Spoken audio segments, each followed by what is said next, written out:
শেখ হাসিনা সরকারের পতনের পর থেকেই পেন্ডুলামের মতো দুলছে বাংলাদেশ ভারত সম্পর্ক।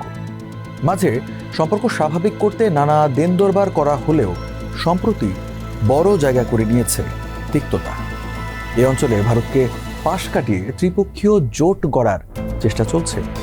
এতেই ঢাকা থেকে দূরে সরে যাওয়ার কৌশলগত শঙ্কায় পড়েছে নয়াদিল্লি। কঠিন পরিস্থিতিতে বাংলাদেশ বিষয়ে সরকারকে বেশ কিছু সুপারিশ দিয়েছে কংগ্রেস নেতা শশী থারুর নেতৃত্বাধীন ভারতের সংসদের পররাষ্ট্র বিষয়ক স্থায়ী কমিটি। 1971 সালের মুক্তিযুদ্ধের পর বাংলাদেশের বর্তমান পরিস্থিতি ভারতের জন্য সবচেয়ে বড় কৌশলগত চ্যালেঞ্জ তৈরি করেছে বলে মন্তব্য করেছে এই কমিটি, যেখানে পরিস্থিতি সামলাতে খুব সতর্ক হওয়ার পরামর্শ দেওয়া হয়েছে সরকারকে।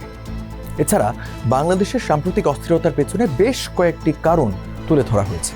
এর মধ্যে রয়েছে ইসলামপন্থীদের উত্থান, চীন ও পাকিস্তানের প্রভাব দ্রুত বৃদ্ধি এবং শেখ হাসিনা নেতৃত্বাধীন আওয়ামী লীগের দীর্ঘদিনের আধিপত্যের পতন।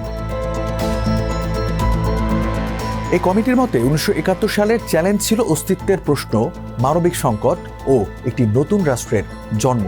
কিন্তু আজকের হুমকি আরও সূক্ষ্ম, গভীর ও ভয়ঙ্কর, যার মধ্যে রয়েছে প্রজন্মগত বিচ্ছিন্নতা, রাজনৈতিক ব্যবস্থার পরিবর্তন এবং ভারতের কাছ থেকে কৌশলগতভাবে দূরে সরে যাওয়ার আশঙ্কা। পররাষ্ট্র বিষয়ক স্থায়ী কমিটির দেওয়া প্রতিবেদনে আরও বলা হয়েছে, শেখ হাসিনার ক্ষমতাচ্যুতির পর ইসলামপন্থী শক্তির ফিরে আসা, যুব নেতৃত্বাধীন জাতীয়তাবাদের উত্থান, চীন ও পাকিস্তানের ক্রমবর্ধমান প্রভাব সবকিছু মিলে বাংলাদেশের রাজনীতিতে এটি একটি গুরুত্বপূর্ণ মোড়বদল।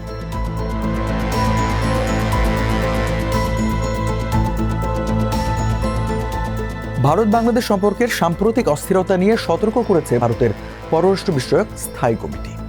প্রতিবেদনে কমিটি বলেছে, এই মুহূর্তে ভারত যদি নিজেদের কৌশল নতুনভাবে সাজাতে ব্যর্থ হয়, তাহলে গুরুত্ব হারিয়ে ঢাকায় নিজের কৌশলগত অবস্থান হারানোর ঝুঁকি তৈরি হবে। পাকিস্তানের সঙ্গে নতুন করে সম্পর্ক মেরামত ও চীনের ক্রমবর্ধমান উপস্থিতি নিয়ে বিশেষ উদ্বেগও প্রকাশ করেছে এই কমিটি।